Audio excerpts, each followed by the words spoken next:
मेरे प्रिय दोस्तों, ये कहानी प्रभु श्री राम और सीता जी के विवाह कहानी।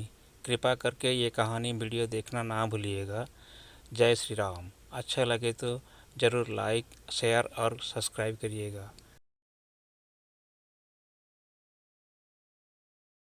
राजा जनक के मंत्रियों द्वारा राम लक्ष्मण का समाचार पाकर राजा दशरथ बड़े आनंदित हुए। धनुर्भाव की बात सुनकर तो उनके आनंद का ठिकाना न रहा। महल में जाकर उन्होंने सब समाचार रानियों को सुनाए। रानियां भी फूली न समाई। उन्होंने ब्राह्मणों को दान दक्षिणा दी। गुरु वशिष्ठ की आज्ञा लेकर राजा दशरथ बारात की तैयार कराने लगे। हाथी, घोड़े और रथ सभी सजने लगे। छल छबीले सवार घोड़े नाचने लगे। गुरु वशिष्ठ और राजा दशरथ दिव्य रथों में बैठे चतुरंगिनी सेना के साथ बारात चल पड़ी और 5वें दिन मिथिला जा पहुंची। राजा जनक ने नगर के बाहर आकर बारात का स्वागत किया और भली भांति सजाए गए जनवासे में सबको ले जाकर यथायोग्य ठहराया। विश्वामित्र को जब राजा दशरथ के आने का समाचार मिला तब दोनों राजकुमारों को लेकर वे जनवासे पहुंचे। राम लक्ष्मण ने पिता के चरणों में प्रणाम किया। राजा दशरथ ने विश्वामित्र के चरण छुए और कहा, मुनिव, आपकी कृपा से ही शुभ दिन मुझे देखने को मिला है। राजा जनक की सारी नगरी जगमग जगमग कर रही थी। एक एक घर, एक एक द्वार वंदनवारों से सजा था। चारों ओर मंगल गीत सुनाई दे रहे थे। राजमार्ग और राजमहल में दर्शकों की अपार भीड़ थी। विवाह मंडप मणियों और हीरों के फूल पत्तों से सजा था। मणियों के बने भौरे और तरह तरह के पक्षी विवाह मंडप पर जड़े थे, जो हवा चलने से गूंजते कूजते थे। चारों राजकुमारों को लेकर गुरु वशिष्ठ के साथ महाराज दशरथ विवाह मंडप में पधारे। बहुमूल्य वस्त्रों और आभूषणों से सुसज्जित चारों राजकुमारियों को लेकर राजा जनक भी मंडप में आए। राजमहल की अनेक स्त्रियां भी सजकर विवाह देखने पहुंची।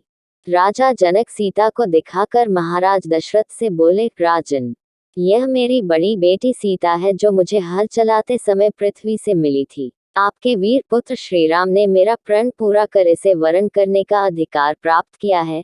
यह मेरी दूसरी पुत्री उर्गिला है और ये दोनों कन्याएं मेरे छोटे भाई कुशध्वज की हैं।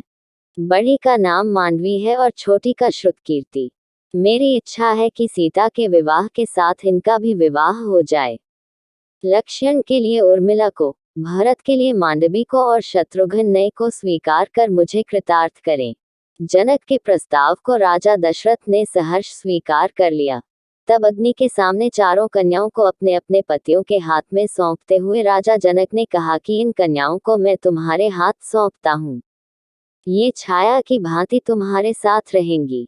तुम इनका पाणिग्रहण करो। इनकी सब तरह से रक्षा करना तुम्हारा धर्म होगा। गुरु वशिष्ठ और शतानंद ने वेद मंत्रों के साथ विधिवत विवाह कराया। तब राजा दशरथ राजकुमारों और पुत्र वधुओं को लेकर जनवासे लौट आए। जनक ने कन्याओं और सब बरातियों को सुंदर उपहार दिए। राजा दशरथ ने भी सोने से सींग मढ़ाकर दूध देने वाली सहस्रों गायें ब्राह्मणों को दान में दी। दूसरे दिन विश्वामित्र ने आकर राजा दशरथ को बधाई दी और सबसे विदा लेकर वे अपने आश्रम को लौट गए। कुछ दिन तक जनक का आतिथ्य ग्रहण करने के पश्चात राजा दशरथ ब्रैट के साथ अपने नगर को लौट चले।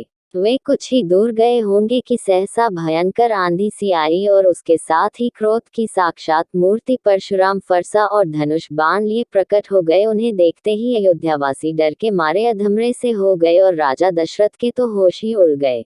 राम का रास्ता रोककर परशुराम बोले, राम, शिव के पुराने धनुष को तोड़कर तुम्हारा हौसला बहुत बढ़ गया है। मैं तुम्हारे अहंकार को चूर करूंगा। राजा दशरथ ने गिड़गिड़ाकर परशुराम से बड़ी अनुनय विनय की और राम पर अनुग्रह करने की प्रार्थना की।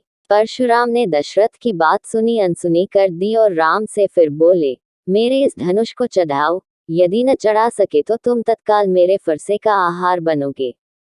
ये सुनते ही राजा दशरथ तो बेसुध होकर गिर पड़े। मनस्वी राम निर्भीकता से बोले, मेरा रूप आप देखना चाहते हैं तो देखें। उन्होंने परशुराम के धनुष बाण लेकर प्रत्यंचा चढ़ा दी और धनुष पर बाण रखकर बोले, मैं इस बाण से आपकी तपस्या का समस्त प्रभाव अभी नष्ट करता हूँ और भनारघात से आकाश में विचरण करने की शक्ति भी नष्ट करता हूँ।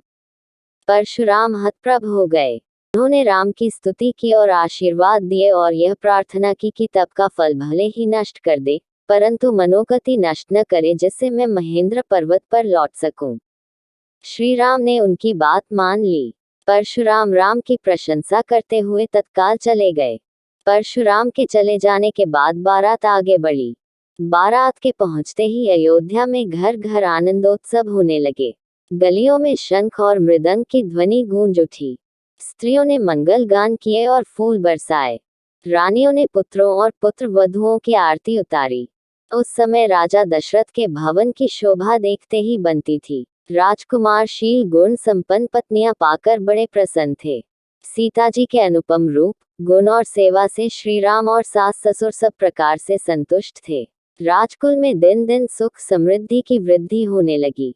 समस्त कौशल राज्य का भाग्य जग गया।